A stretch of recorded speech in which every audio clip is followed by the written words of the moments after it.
Well, it's the early morning here in California. I was here 5 weeks ago for 2 weeks. My mom seems stable, and then I went back to the Philippines, and then roughly 8 days later, she began to go into a decline.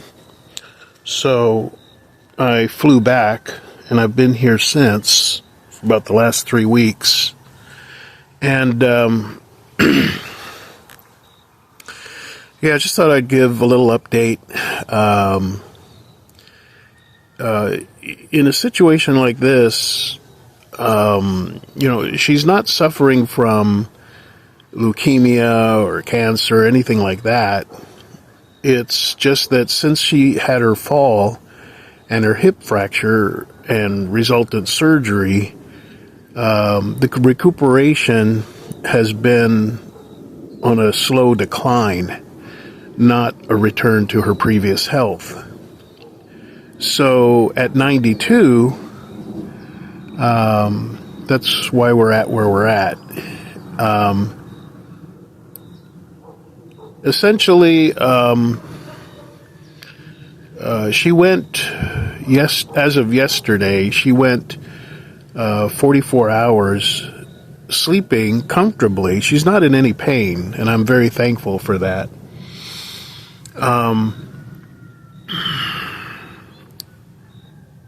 The fact that she slept so long, and previous to that had slept 18 hours, pretty much in the last 4 days, she's only been awake maybe 2 hours, broken up. And that's a significant marker, not in a good way. So, needless to say, when she's asleep, she's not eating or drinking. Now, she'll have like a little Dixie cup worth of Pedialyte.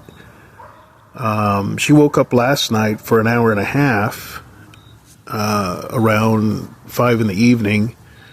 So I made her some chicken soup, and she could drink the broth, but she doesn't have the muscle strength to chew anything even like Jell-O. She can only handle broth. And so, I'm sure many of you have been through this. In fact, many of you have contacted me personally. And I really appreciate that. And the many condolences that everyone has posted on the previous video.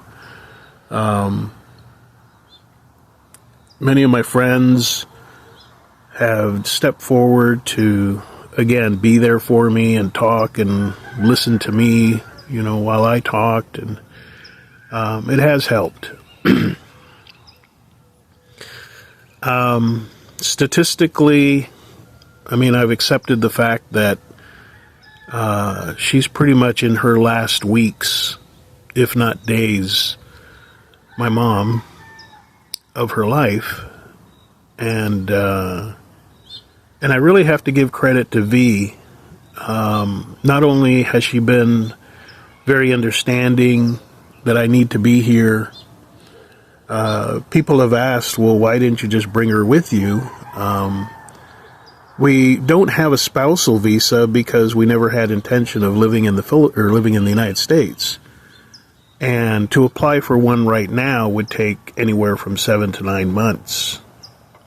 So, plus, the United States, if we went to all that trouble, they'd want her to stay here about 3 years, and neither of us has any intention of living in the Philippines. So, she's been very understanding and supportive.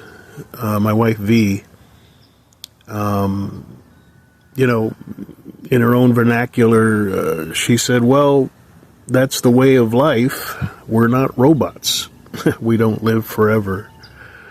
And she's been through a similar situation with her grandmother, where her mother wanted to be with her grandmother in her final days and wasn't able to be there. So she's glad that I am here. I've already handled all arrangements. Really, it's just a focus on me and, close family, spending time with my mom. Even if she's asleep, she responds to just holding her hand. She'll clench it back. When she is awake, when I first got here, approximately, about 3 weeks ago this time, she could voice one or two sentences. And then about 5 days ago, she was down to either yes or no. And now, when she is awake, really can't communicate, but she can hear and understand everything around her. It's just that she's very weak. If you've ever had a really bad flu or something, and you're just so weak, you can kind of observe what's around you, but not really respond. So that's where things are at now. I just wanted to give you guys an update.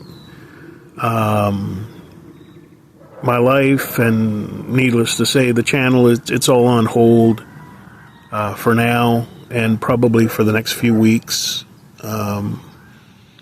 There'll be a lot more I can share with you at a later time.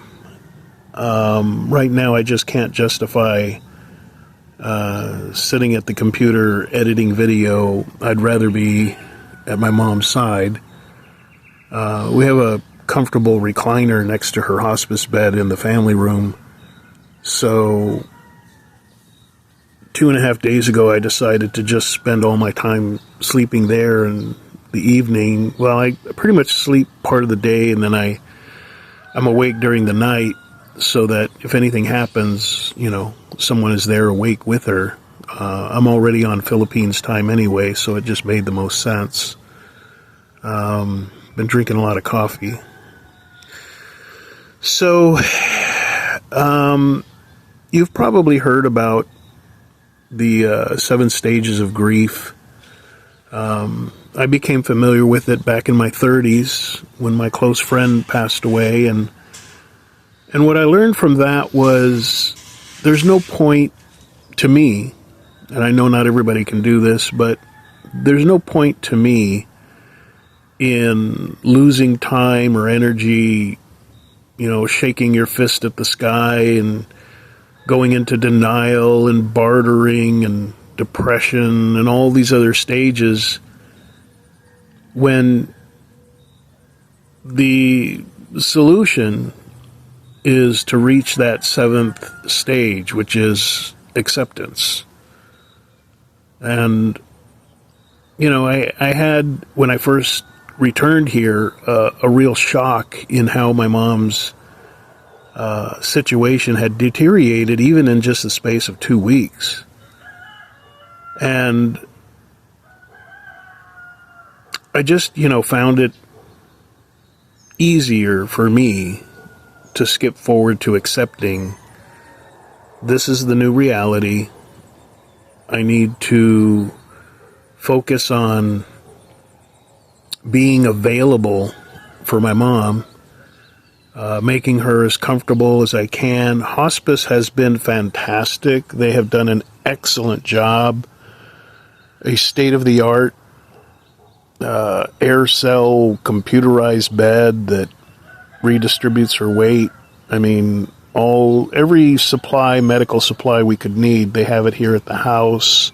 Oxygen, wheelchair. I mean, they've been really outstanding. And the staff have been really, really good. There's about 5 people involved, from a clergyman to a hospice director, a nursing aide, an LVN, and then a person that comes in every 2 days to give her a sponge bath. So she's very comfortable. She's not in any pain. The time that she's sleeping, it's like she's just taking a nap. She's not uncomfortable. Once in a while she'll raise her hand and scratch her cheek and then just go right back to sleep. She has a little plush toy monkey that one of the kids provided, gave her on their visit. And that little monkey, it's kind of become her little baby. She holds it and looks at it when she's awake, and it's the first thing she asks about, when she wakes up. And it's always there in the bed with her, So all in all, I'm thankful, again, that this is not a physically painful ordeal for her. And she, too, when she's awake, she knows what's going on, and she accepts it. She's not afraid. She's not depressed. She's not angry. She's just very peaceful, calm, the way she's always been her whole life, So, again, I just want to say thank you to all of you who have expressed your condolences, and all of my close friends who have been willing to let me bend their ear about the various stages of decline that my mom's gone through and my reactions to it. Even though I accept what's going on, it's still a very emotionally impacting event. There have been 3 times that middle of the night I just thought she was gone, and had to deal with those emotions, and a few seconds later realize no, she's still here. That spark that is her is still in there. So it's been an experience. So I'll have much more to say in a few weeks. I may update again at some point. I don't know when. There are some changes coming up after all of this is over. And again, I'll share that with you at a more appropriate time. So, again, just want to say thank you. And I am thankful, again, that my mom is having a very peaceful, non-painful,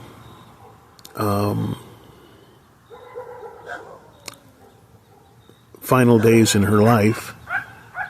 And all things considered, it's about as good as it could be. So I'll keep you updated later. And again, there'll be some bigger changes coming up, but I'll go into those at a more appropriate time.